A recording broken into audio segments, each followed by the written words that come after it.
nombre es Pacho Herrera. ¿Qué tal amigos? Bienvenidos a mi canal. Debido a una reclamación de copyright, me vi en la obligación de eliminar este video y subirlo nuevamente. Así que aproveché la oportunidad para colocar información adicional. En este video te voy a contar la historia de uno de los líderes del cártel de Cali, Elmer Herrera Buitrago, alias Pacho Herrera. Si quieres saber todos los detalles acerca de su vida, quédate conmigo hasta el final. Comenzamos.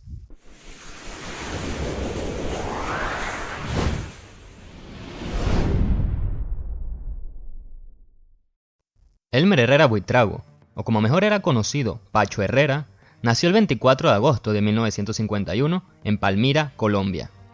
Pacho fue uno de los líderes del cártel de Cali, junto a los hermanos Miguel y Gilberto Rodríguez Orejuela y José Santa Cruz Londoño, alias Chepe, y era el que mantenía el perfil más bajo de todos ellos.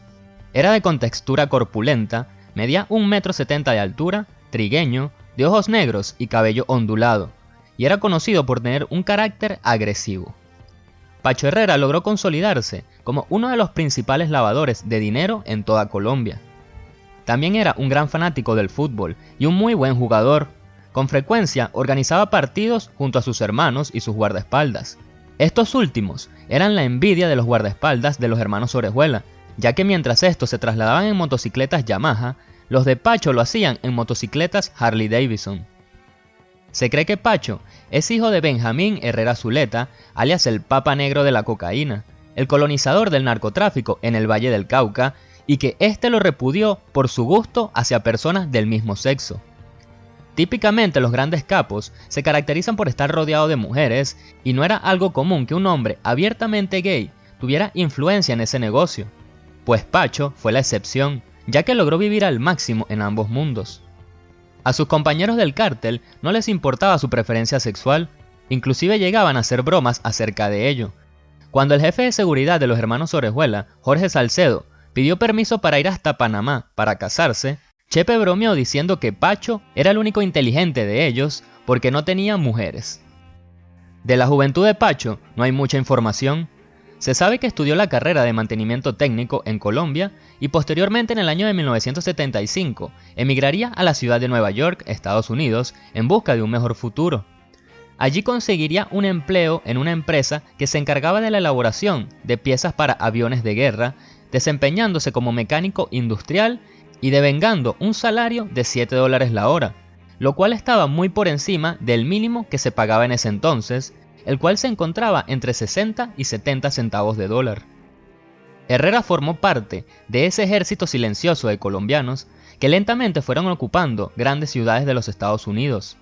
En paralelo a su trabajo, también ejercía las funciones de dealer de una cadena de distribución de la droga de moda en los Estados Unidos, Su Majestad, la cocaína, o como también es conocida, Nieve, Perico, Blanca, Caína. En 2 ocasiones estuvo preso en Nueva York por distribución y venta de cocaína, pero eso no lo detuvo. Cuando salió de prisión, salió con nuevas ideas y con intenciones de conseguir nuevos socios que lo ayudaran a pasar de modesto dealer a varón de la droga.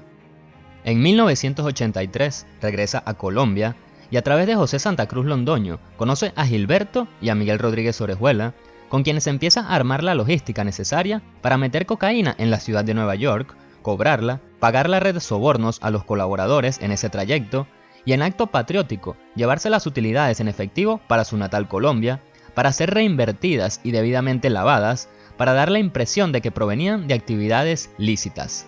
Por algo, la DEA lo calificó como el gerente del cártel de Cali. Para enviar los dólares desde Estados Unidos a Colombia, se valía de muchos métodos, como el uso de electrodomésticos, a los cuales le sacaba todo el sistema interno de funcionamiento y lo llenaba de dinero. Otras veces colocaban fajos de billetes envueltos dentro de la ropa.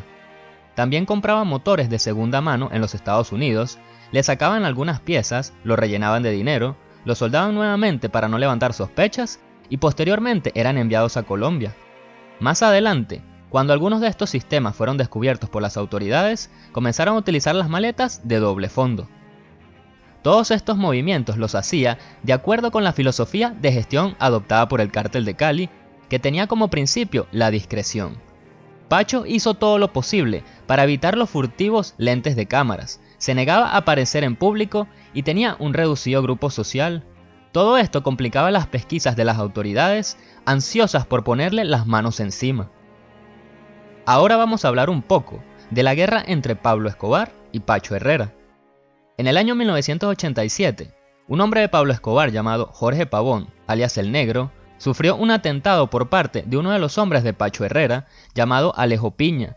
Esto, aunado a la negativa de Herrera, en representación del Cártel de Cali, de colaborar con Escobar en su guerra contra el Estado colombiano, ocasionaría que el líder del Cártel de Medellín declarara a Pacho y al resto de los caleños objetivo militar. Su arrogancia, su actitud de superioridad. Pacho, que no lo vayan a quebrar por eso. En ese momento es cuando se da el origen de su alias. Gilberto decide colocarle el apodo de Pacho para proteger su identidad, ya que Pablo Escobar se valdría de todos los medios posibles, como inteligencia, intervenciones de teléfonos y demás, para acabar con su vida, y de esta forma iba a ser más difícil para ellos identificarlo. El 13 de enero de 1988, Pacho Herrera ordena a sus hombres colocar un carro bomba frente al edificio Mónaco, lugar de residencia de Escobar y de varios miembros de su familia, incluyendo su esposa e hijos. La explosión dejó un saldo de 3 muertos y los familiares de Escobar salieron ilesos. Para el momento del atentado, Escobar no se encontraba allí. Luego Pablo Escobar atentaría contra la vida de Herrera en 2 ocasiones. Una de ellas dejó un saldo de 19 muertos, luego de que el 25 de septiembre de 1990, un grupo de hombres armados con ametralladoras y vestidos con uniformes militar abrieran fuego a una multitud que presenciaba un partido de fútbol en la finca Los Cocos en Candelaria. A las 7 de la noche, un grupo armado integrado por 30 hombres que vestían uniformes militares llegó a la finca Villa de Legua en el corregimiento El Cabuyal, entre Candelaria y Puerto Tejada. Se acercaron a las oficinas de la administración y allí dispararon a quemarropa ráfagas de metralleta, fusiles Galil y R-15 contra las personas que estaban encargadas de la vigilancia y la cocina. Allí murieron la cocinera Florentina Arboleda Cabezas, una señora de 34 años nacida en Ibagué, 2 vigilantes y 7 personas quienes veían la televisión y comían. En las graderías había más de 50 personas presenciando el espectáculo. Cuando se escucharon los primeros disparos, jugadores y espectadores salieron en estampida. Algunos cayeron alcanzados por los disparos. Por esta escalera alcanzaron a escapar algunos. Otros lo hicieron por las graderías. Algunos intentaron escapar en sus carros, pero fueron sorprendidos por los asaltantes. Los obligaron a bajar de sus carros y fueron llevados hasta la pista de tartán. Allí fueron acribillados. Después de matar a 14 personas dentro de la finca, los asesinos instalaron un retén móvil frente a la portería de la hacienda. Allí interceptaron a un comerciante que se dirigía de Palmira a Puerto Tejada en una camioneta Trooper. Como el hombre de negocios se negó a entregarles la llave de su carro, procedieron a balearlo. 2 campesinos que pasaban en ese momento por la finca Villa de Legua en una bicicleta fueron obligados por el grupo armado a tenderse en el piso a un lado de la finca. Allí les dispararon. Uno de ellos era cortero de caña del ingenio Mayagüez y el otro trabajador de una finca vecina. El otro atentado se realizó en un balneario de las afueras de Cali llamado Jamundí el 27 de julio de 1991, donde un total de 15 personas perdieron la vida y 12 resultaron heridas. Pacho Herrera salió ileso de ambos atentados. Otra de las acciones que llevó a cabo Escobar en contra de Pacho fue enviar en 2 oportunidades una maleta con 20 kilos de cocaína al exterior. Escobar hizo que colocaran en los datos de la maleta el nombre de Pacho y el teléfono de donde éste residía en esa época. Escobar estaba decidido a perjudicar a Pacho como fuera, y lo que buscaba con esto era que el nombre del capo se diera a conocer y que le sacara una boleta de captura. Sin embargo, esto no serviría de nada, ya que la primera orden de captura en contra de Pacho Herrera fue en marzo de 1995 por narcotráfico y enriquecimiento ilícito.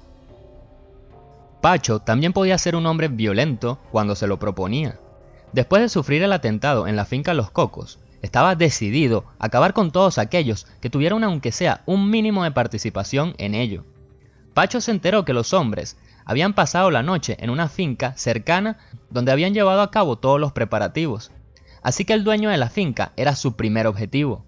Sin embargo, ni su familia ni nadie conocían el paradero del hombre, así que Pacho decidió acabar con la vida de una de sus hermanas y 2 de sus hermanos, demostrando de esta forma que en su justicia la familia paga por los pecados del hermano.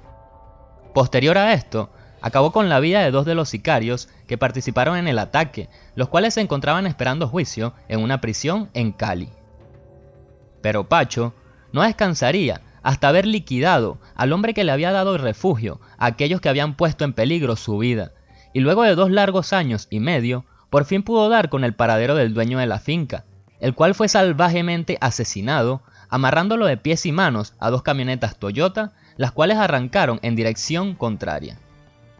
También tenía una forma muy peculiar de lidiar con aquellos que sospechaba lo habían traicionado. Pacho los invitaba a una de sus fincas para un festín y luego de haber comido los invitaba a otra de las habitaciones donde se les colocaba una bolsa en la cabeza y eran torturados hasta confesar. Pacho llegó a ser el hombre más buscado de Colombia luego de la captura de sus 3 fieles socios. Era enemigo de un estado que le había puesto un precio de 1.000 millones de pesos a su cabeza. Tras su rastro, el gobierno iba allanando y confiscando propiedades, deteniendo a sus colaboradores para ofrecerles menos años de prisión a cambio de información verificable que condujera a su captura. Luego de 18 meses huyendo, el 1 de septiembre de 1996, Herrera decide facilitarle la tarea a las autoridades y se entrega voluntariamente al general Rosso José Serrano en la iglesia Cristo Obrero de Yumbo, siendo condenado a 14 años de prisión. En las distintas declaratorias develó toda su red de distribución, además de detalles de las operaciones que servían al objetivo de poner en las narices de ansiosos consumidores el producto pulverizado de la hoja de coca. Declaró haber introducido en territorio colombiano más de 125 millones de dólares en efectivo y la propiedad de bancos en Colombia y Panamá. Pacho Herrera se entregó a las autoridades con la seguridad de que el Estado colombiano resguardaría su vida. En la prisión se dedicó al fútbol, a estudiar administración de empresas y a leer vorazmente. Sin embargo, una vieja deuda le pasaría factura. El 23 de noviembre de 1997, el jefe de seguridad de Orlando Henao, Wilber Varela, alias Jabón, sufriría un atentado ordenado por Pacho Herrera. Pero para mala suerte del capo, Varela quedó vivo y hambriento de venganza. Sin embargo, Henao le prohibió atentar contra la vida de Pacho. Casi un año después, Orlando Henao se entera de que Pacho está dispuesto a colaborar con las autoridades estadounidenses en contra del cártel del norte del Valle, el cual él lideraba. De esta forma le ordena a Varela que lleve a cabo su venganza y le ponga fin a su vida. El 4 de noviembre de 1998, Varela envía a uno de sus hombres llamado Rafael Ángel Uribe Serna a realizar el trabajo. Serna ingresa a la prisión haciéndose pasar por abogado y mientras Pacho jugaba un partido de fútbol, le descargó varias ráfagas de disparos, con lo cual el capo murió. De esta forma llegó el fin de uno de los hombres más poderosos que ha tenido el narcotráfico en Colombia, y su muerte dio inicio a una guerra entre sus hermanos, quienes componían el clan Herrera y varios miembros del cártel del norte del Valle. Y ya para terminar este video, Pacho Herrera es representado en distintas series de televisión. Aparece en Escobar, el patrón del mal, bajo el nombre de Gerardo Carrera, y es interpretado por el actor Daniel Rocha. En la serie El cartel de los sapos, aparece bajo el alias de Hugo de la Cruz, y el actor que le da vida al papel es Pedro Mogollón. Por último, en la popular serie de Netflix Narcos, es interpretado por el actor argentino Alberto Aman, y aquí Pacho Herrera aparece con su mismo nombre.